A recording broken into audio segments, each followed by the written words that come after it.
जो विषय रखा है वो बहुत बड़ा है, तो समय को देखते हुए मैं बहुत कम शब्दों में आपके सामने बात करने की कोशिश करूँगा।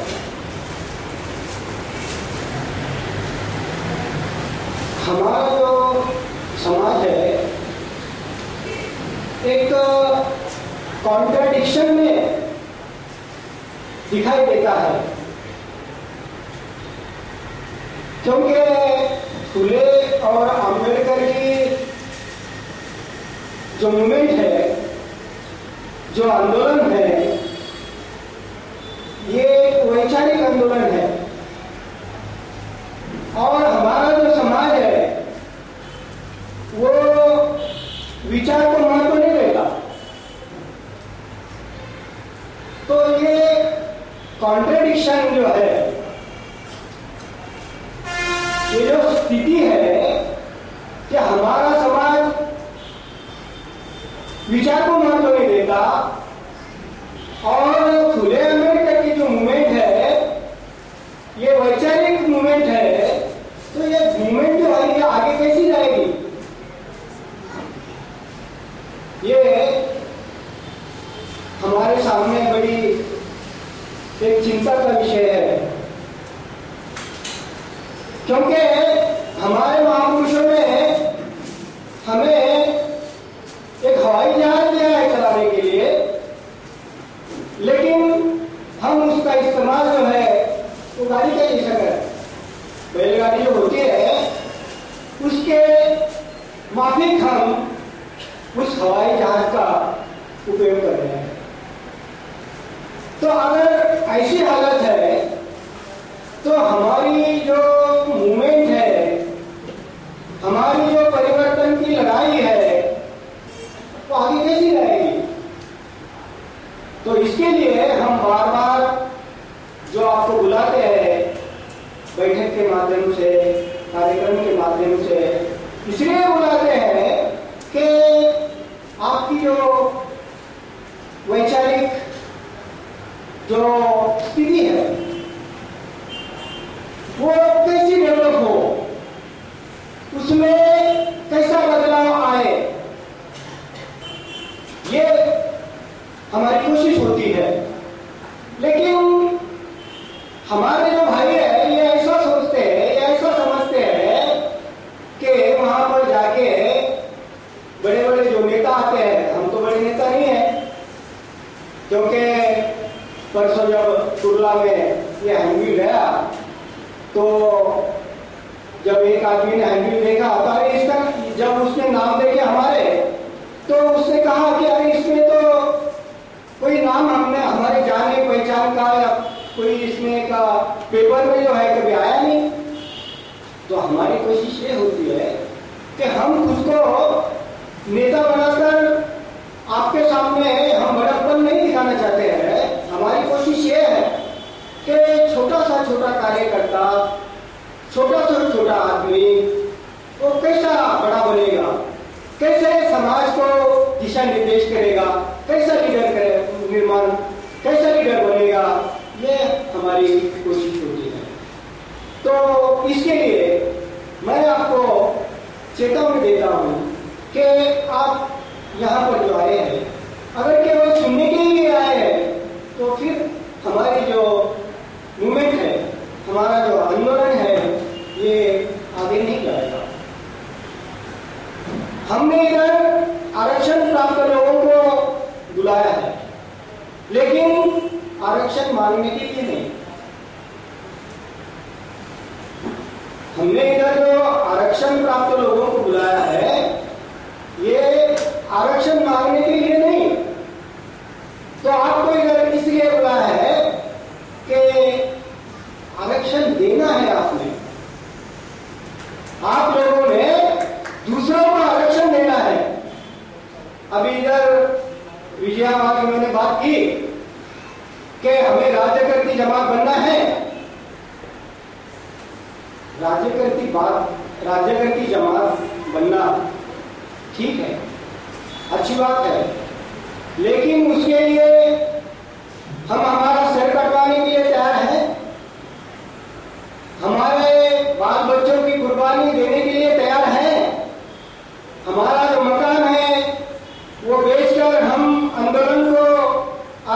अदा करने के लिए तैयार हैं। जब समय आएगा तो हम हमारा पूरा परिवार घर छोड़कर आगे आने के लिए तैयार है। इसका पहले आपको जवाब देना पड़ेगा, तब आप जो है राज्यकर्त्री जमात बन सकती है, हम बन सकते हैं। और इसके लिए आपको तैयार होना पड़ेगा। लेकिन हम जो है ये मांगने वाले लोग हैं। हमारे पास साधन आया है, संपत्ति आई है, पोजीशन आई है, लेकिन हमारी सोच में कोई बदलाव नहीं है। हमारी सोच जो कि जो मांगने वाली ही है। तो फिर हम राज्यकर्त्री जमात कैसे बनेगी? लेकिन राज्यकर्त्री जमात हम जरूर बनेंगे एक दिन। उसके लिए आपको तैयार होना पड़ेगा, आपको घर घर जाना पड़ेगा और फुले अम्बेडकर का जो मैसेज है वो बताना पड़ेगा। तो आप ज्यादा समय नहीं लगेगा, आप आने वाले 5 साल में आपके मर्जी के बगैर यहाँ की कोई शासन सत्ता नहीं चलेगी। मैं आपको आह्वान ले आपको प्रॉमिस करता हूँ। लेकिन उसमें और बाधा है। एक कहानी के रूप में मैं वो बाधा आपके सामने रखता हूं कि एक राजमहल जिसमें सारी सामग्री भरी है, नमक से लेकर तेल या जो दूध है वो सब सामग्री तैयार है। ये महल पूरी सामग्री के साथ ऐसे लोगों को सौंपी गई, दे दिया महल,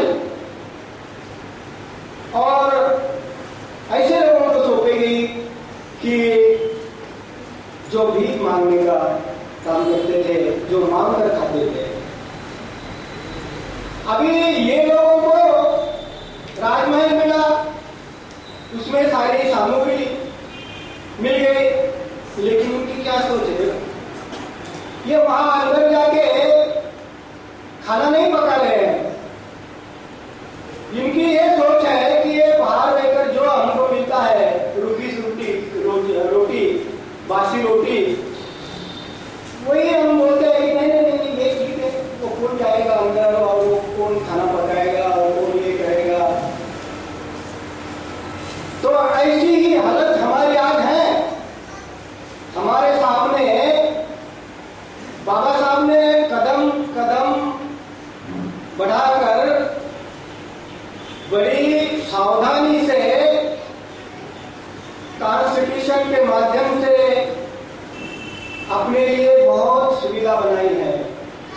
हम हमारे मंजिल के बहुत करीब है, लेकिन हमें हमारी मंजिल नजर नहीं आती।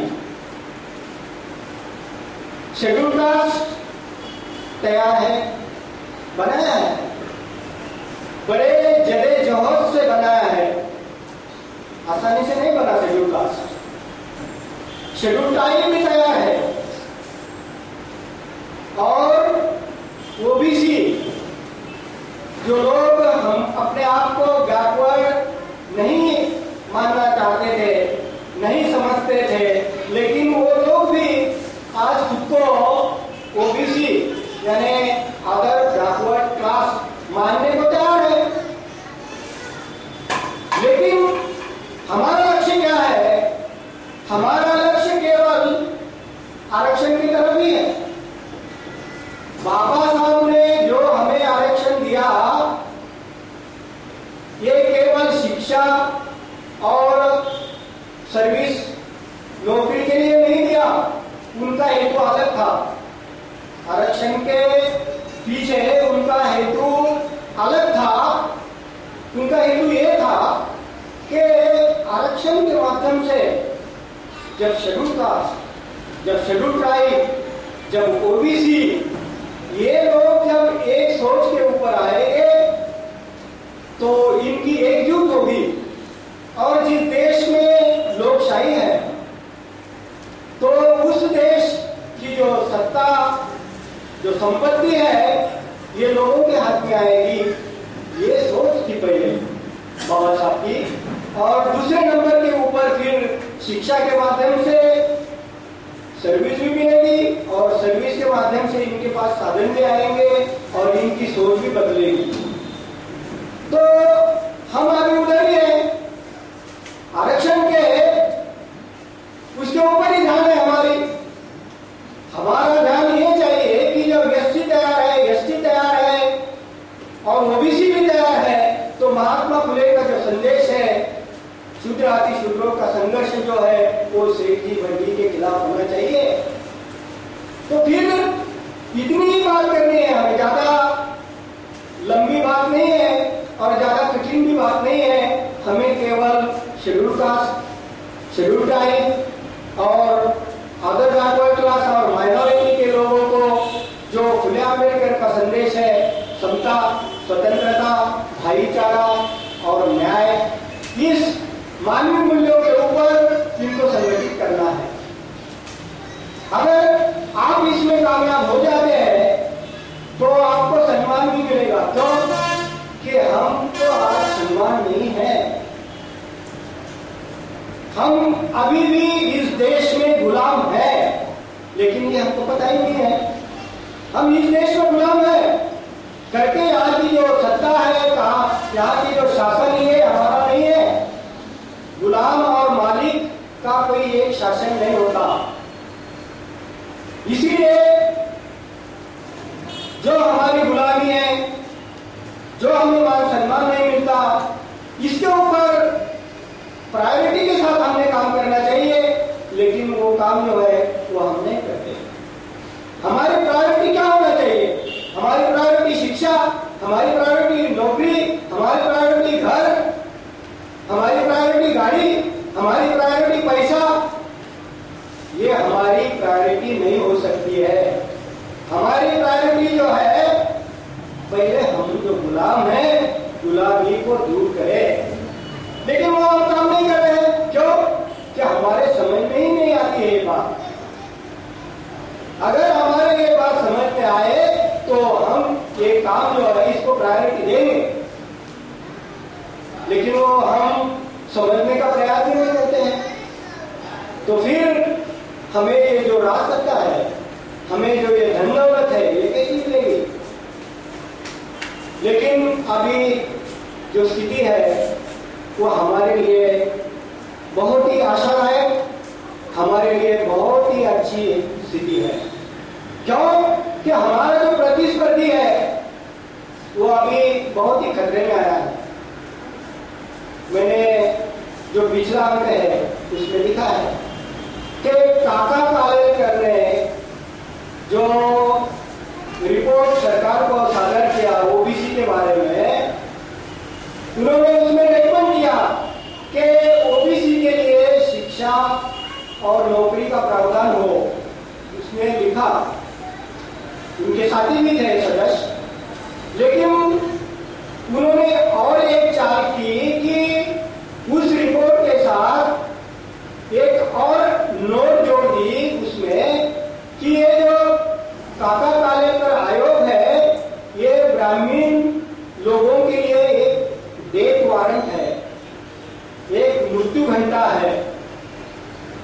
तो फिर जो उस समय के पंतप्रधान कहते हैं, मैं तो बोलता हूं कि प्रधानमंत्री कहना चाहिए, लेकिन पंत कहाँ लगता है पता नहीं।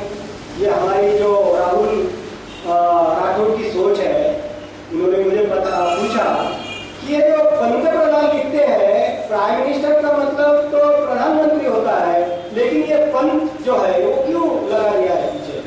तो ये आप सोचो कि क्यों लगा दिया है पंत जो है वो क्यों लगा दिया है? क्योंकि आज तक सब पंत ही प्राइम मिनिस्टर बने, आज तक जो सब पंत ही प्राइम मिनिस्टर बने, तो पंत चले जाए। कोई उसके ऊपर ना ध्यान दे रहा है, ना कोई उसके ऊपर सोच रहा है। अंधे और बहरे हम चले हैं। तो इसके लिए अभी हमारे लिए अच्छी जो परिस्थिति या माहौल मैं क्यों बोल रहा हूं कि काका कालेलकर ने लिखा कि मृत्यु घंटा है, लेकिन ये मृत्यु घंटा विशु हो गई है उनके लिए।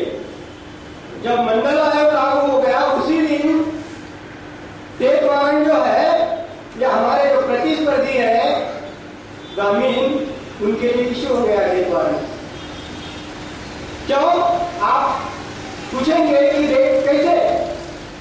कि डेथ वारंट इसलिए है कि अभी शेड्यूल कास्ट का आइडेंटिफिकेशन हो गया, शेड्यूल ट्राइब का भी आइडेंटिफिकेशन हो गया, ओबीसी का भी आइडेंटिफिकेशन हो गया, और ये लोग जो है वो आरक्षण के माध्यम से ये नजदीक आने की प्रक्रिया शुरू है और बहुत तेजी से ये लोग नजदीक आ रहे हैं, उनमें भाईचारा हो रहा है।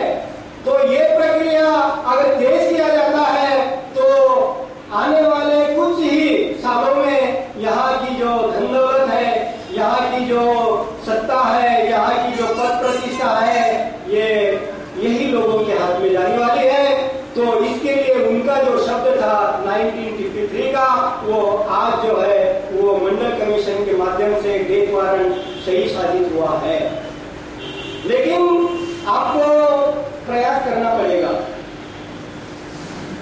हमारे कार्यकर्ता रात दिन इसके लिए मेहनत करने के लिए झुग्गी झोपड़पट्टी में जाते हैं, देखते हैं हम कि उधर क्या अवस्था है कि 8 बाय 8 के एक रूम में 8-8, 10-10 लोग रहते हैं, वहाँ ही संडास, वहाँ ही खाना, तो वहाँ रहने वाले लोगों की कैसे डेवलपमेंट होगी?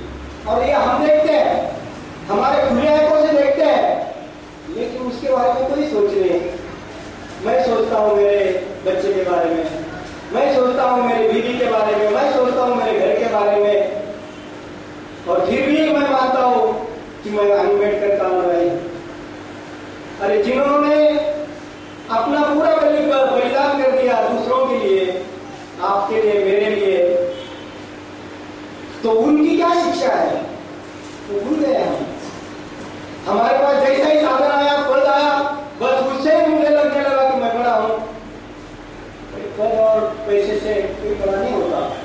इस समाज व्यवस्था में आपका क्या स्थान है? इस समाज व्यवस्था में हमारा स्थान गुलामी का है।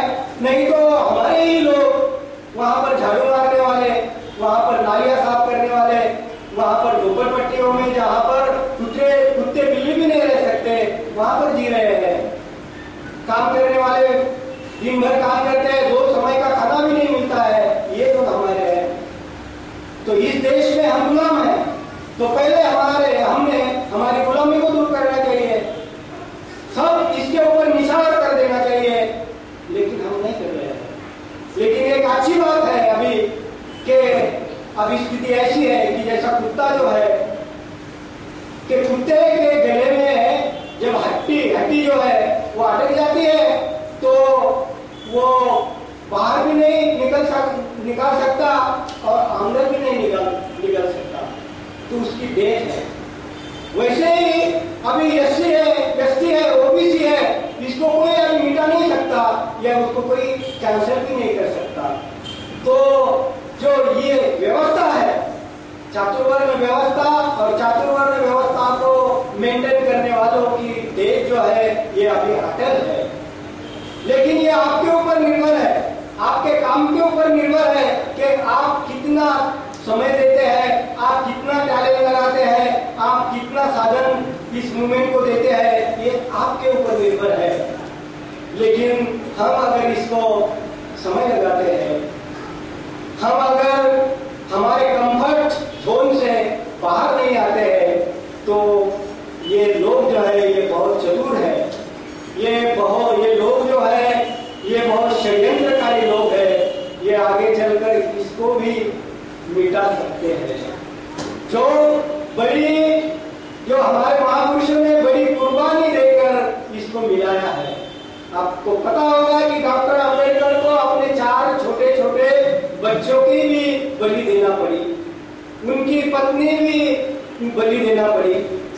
तो ये बलिदान जो है ये अभी हमें भूलना नहीं चाहिए। मैं तो बोलता हूं कि इस काम के लिए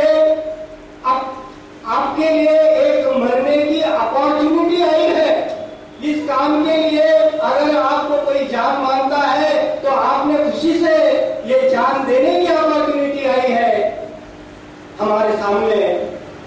क्यों क्यों हमारी यूनिटी है? क्योंकि इस काम के माध्यम से, ये काम करने से हम जो है ये गुलामी से मुक्त हो जाएंगे। और यही डॉक्टर आम्बेडकर का सपना था कि जो SC ST OBC है, माइनॉरिटी है, इसको इस गुलामी से मुक्त करे। ये उनका लड़ा था। उनका लड़ा पैसे के लिए, उनका लड़ा शिक्षा के लिए, उनके लड़ा साधन के लिए, उनका लड़ा जो है राजसत्ता के लिए नहीं था। उनका लड़ा था कि इन जो गुलाम लोग हैं उनको उनके गुलामी से मुक्ति देना, ये उनका लड़ा था। तो हमारे आज कितने लोग हैं आगे आने के लिए, हमारे समाज को मुक्ति दिलाने के लिए ऐसे कितने लोग आने वाले हैं, ये हमें आज देखना है। और कुछ लोग जो है आगे आए हैं। मैं आपको बड़े गर्व के साथ कहता हूं कि मिस्टर शिर्के जो कि अपहीज है, उन्होंने डिक्लेयर किया है, ऐलान किया है कि मैं आने वाले दिनों में सर्विस नहीं करूंगा। केवल मेरा जो लाइफ है ये इस काम के लिए मैं मेरा पूरा लाइफ जो है वो दूंगा। दूसरी महिला भी हमारे सामने आई है, वो है निशिगंधा सावंत। उन्होंने BSc IT पास किया है, लेकिन उन्होंने भी ऐसा निश्चय किया है और ऐलान किया है कि मैं भी मेरे जिंदगी का पूरा समय जो है इस कारवा आगे बढ़ाने के लिए दूंगी। उन्होंने डिक्लेयर किया। उनके पिताजी ने उनको प्रोत्साहन दिया। मिस्टर गजेंद्र सावंत हमारे ज्येष्ठ कार्यकर्ता है। उन्होंने उनको बताया कि बेटी कोई कुछ नहीं करना, सर्विस का ये इस काम के लिए तुमने काम करना है। और उन्होंने भी अपने पिताजी की बात मानी। केवल बात ही नहीं, जब उन्होंने ऑब्जर्व किया, काम किया इस संगठन में आकर और उसको लगा कि नहीं मेरे पिताजी जो है वो सही कहते हैं, और उन्होंने फिर निश्चय किया कि मैं मेरा पूरा लाइफ जो है इस काम के लिए दूंगी। और एक तीसरा भी है साथी हमारे पास कि राहुल राठौड़, इन्होंने भी सर्विस अभी मिल रही थी उनको, लेकिन उन्होंने भी डिक्लेयर किया कि नहीं मैं भी मेरा पूरा जो लाइफ है इस काम के लिए और बाकी के लोग जो है वो इस मूवमेंट को लेके चल रहे आगे। उन्होंने इस मूवमेंट की भागदौड़ अभी संभाली है। तो अभी हमारा फर्ज बनता है कि जिसके पास साधन है उसमें साधन जुटाना है, जिसके पास समय है इन लोगों को गाइड करना है, जिसके पास टैलेंट है, नंबर 1 पर आता है टैलेंट, बुद्धि। तो बुद्धि जो है वो जमीन में मत खर्चा करो। हमारे कुछ लोग हैं, मैं बोलता हूं हमेशा कि ये लोगों ने कुछ जमीन लिए, अरे मैं बोला तुम्हारा ये काम नहीं है, क्यों मिट्टी में मिला रहे हैं हमारे सोच को, विचार को। पैसा ही कमाना होता बाबा साहब को तो लाखों करोड़ों रुपए कमा सकते थे, लेकिन बैरिस्टर होने के बाद भी उनके पत्नी को गोरा उधर निर्वाह कैसा करना पड़ा वो आपको पता है, बैरिस्टर होने के बाद भी। लेकिन हम किस मार्ग से है, हम किस दिशा से जा रहे हैं, उनके बिल्कुल खिलाफ। उनका जो मार्ग है उनके मार्ग के बिल्कुल अपोजिट जा रहे हैं हम। तो मार्ग हमें बदलना पड़ेगा। अगर हमको गुलामी से मुक्ति पाना है तो मार्ग बदलना पड़ेगा, नहीं तो इस मार्ग से अगर हम जाते हैं तो फिर वही गुलामी है इस मार्ग से ऊपर। क्योंकि इसी के लिए बाबा साहब ने जो है स्वतंत्रता जो मूवमेंट बोलते हैं हम, ये झूठ है। कोई स्वतंत्रता की मूवमेंट नहीं थी, ये तो छलावा था। क्योंकि जब अंग्रेज इधर आए उन्होंने शिक्षा के द्वार जो है वो खोल दिए लोगों के लिए, सबके लिए, जो कि शिक्षा लेने का हमारा अधिकार नहीं था। ना शिक्षा क्या है ये हमको पता थी, उन्होंने शिक्षा के द्वार खोल दिए।